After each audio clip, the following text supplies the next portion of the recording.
Hi. Today I want to talk about an album that had a significant influence on both me and my friends back in high school.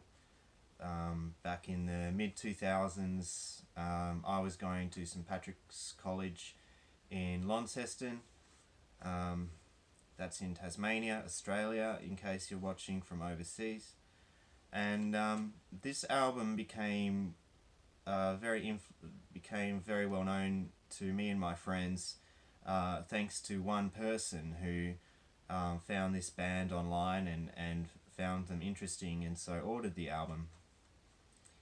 And the album is by a hard techno act called Ultraviolence, and the album is Psycho Drama. So the album itself tells a story about Jessica, who's featured there, and she is taken in by a pimp and forced to sing. So I'm going to read the first part of the story because it's in 3 parts and it's quite long. The first part introduces Jessica. The second part introduces Hitman, who becomes her lover when he's sent to kill her. And the third act is about how they run away together and sign a suicide pact. So the story is actually told through each track in chronological order. And every one of these titles is in the story. So for example, we have the track Birth/Jessica, and track 2 is The Reject. Those tracks appear, Birth, The Reject, and every track appears in chronological order in the story. So essentially, the story is that Jessica is born into an abusive family. Her father is abusive. Her mother is on drugs. So she is going out with a character who they call the disco boyfriend, who sort of takes her to all of these nightclubs and introduces her to the scene. She loses her mind and then is taken in by a pimp, who flies her down to America. I assume they were from maybe the UK. So the pimp flies her to America, where he can exploit her talent as a singer, as well as her sad story growing up. And somewhere along the lines, a hitman is sent to kill her, and the moment that he points the gun at her, their eyes meet and they fall in love. So they actually run away together and end up signing a suicide pact, and I think they kill themselves to escape the world. So I'm going to read the first part of the story so you can get an idea of the kind of darkness that is this album is about.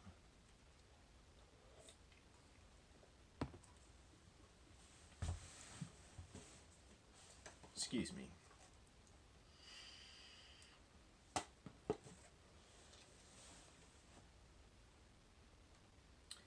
To most parents, bearing a child is the most joyous experience life has to offer.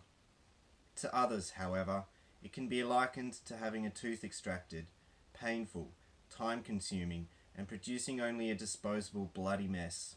Such were the circumstances under which Jessica arrived screaming from the birth canal. Inwardly she pleads to God. She has never asked for this gift of life, but God has nothing to offer but a hefty kick to the stomach.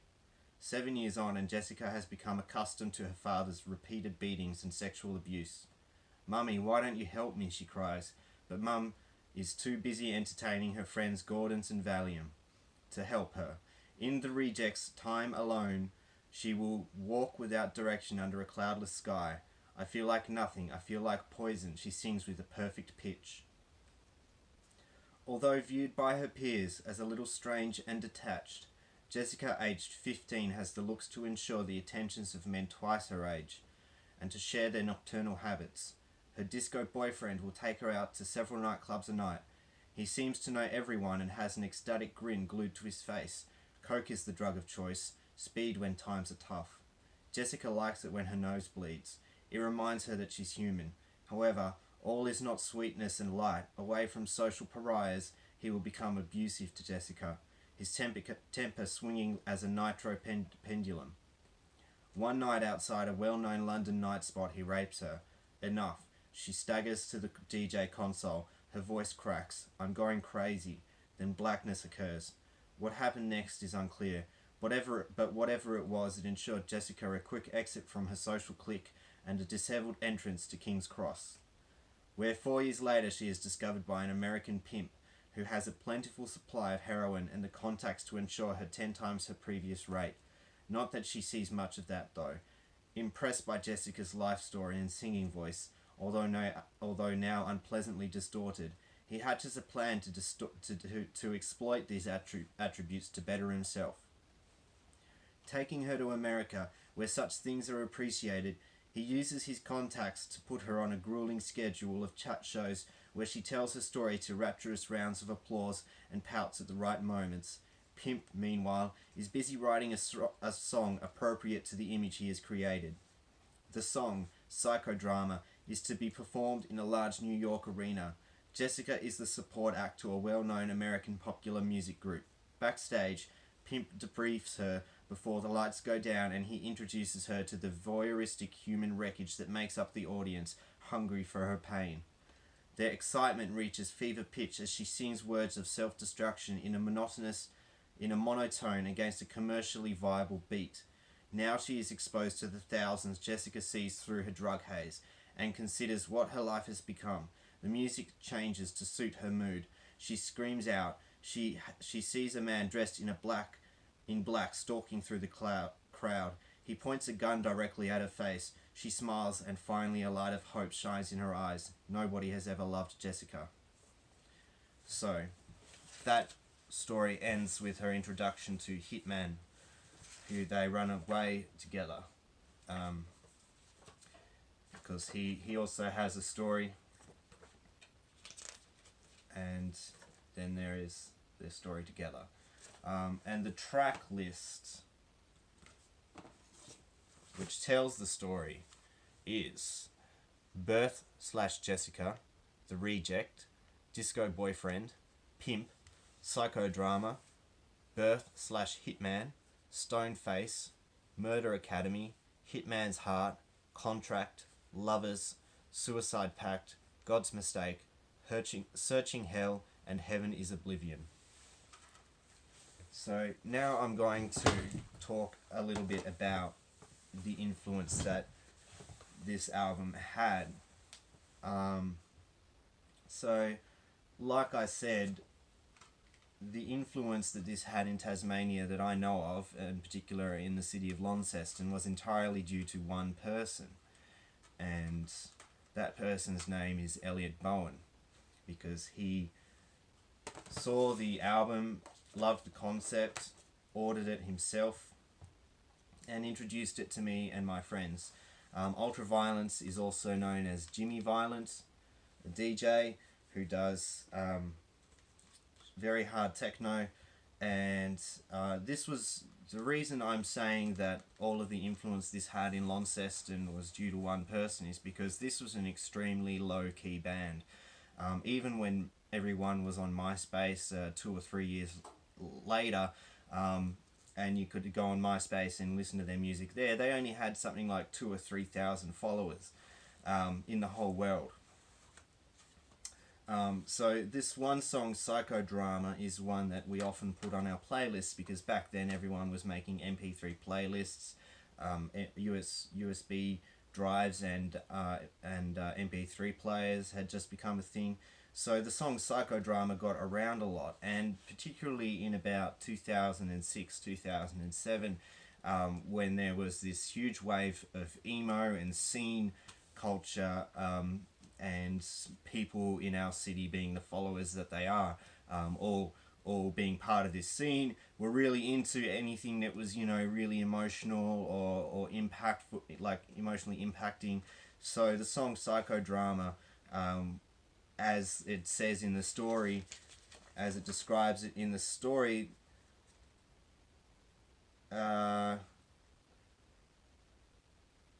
she sings words of self-destruction in monotone against a commercially viable beat. And that's basically what it is. So I'm going to play that song now. And I wanted to talk about this because the friend that I mentioned who brought this album to Launceston actually did kill himself in 2007. And that, of course, impacted me quite a lot, and impacted our friends and our friend group quite a lot, which quite a lot is an understatement.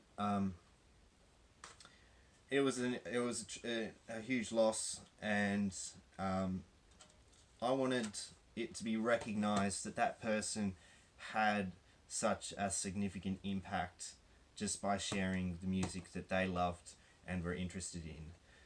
So I'm going to play the song now, and if you recognize this song and you're from Launceston, now you know why you know this song.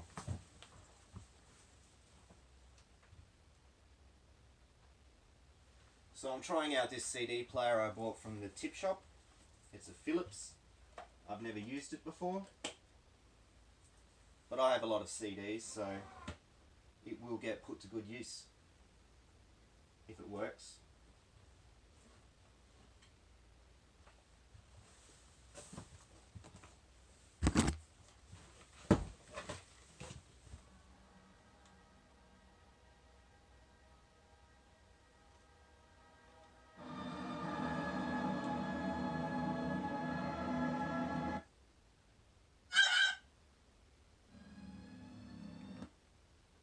Go get your candy, you stupid piece of motherfucking junky shit.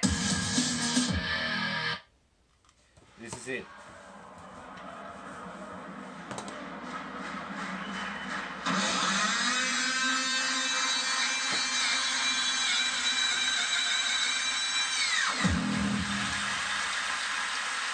Now then, tonight have I got a treat for you.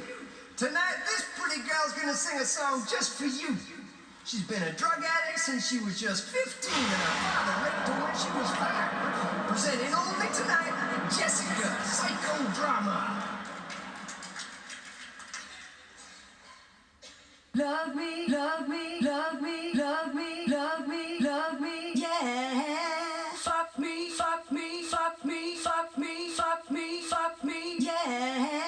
Thrill me, thrill me, thrill me, thrill me, thrill me, thrill me, yeah. Kill me, kill me, kill me, kill me, kill me, kill me, yeah, yeah, yeah. This is the sound of psychodrama. This is the sound of self-destruction. Down here, pain, psychodrama, total hardcore. Sing, Jessica, sing. Love me, love me, love me, love me, love me, love me, yeah. Fuck me, fuck me, fuck me, fuck me, fuck me, fuck me, Yeah, that's right.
wanted to be loved.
Wanted to be loved. I only wanted to be loved. I only wanted to be loved. I only wanted to be loved. I only wanted to be loved. I only wanted to be loved. I only wanted to be loved. I only wanted to be loved. I only wanted to be loved. I only wanted to be loved. I only wanted to be loved. Jessica.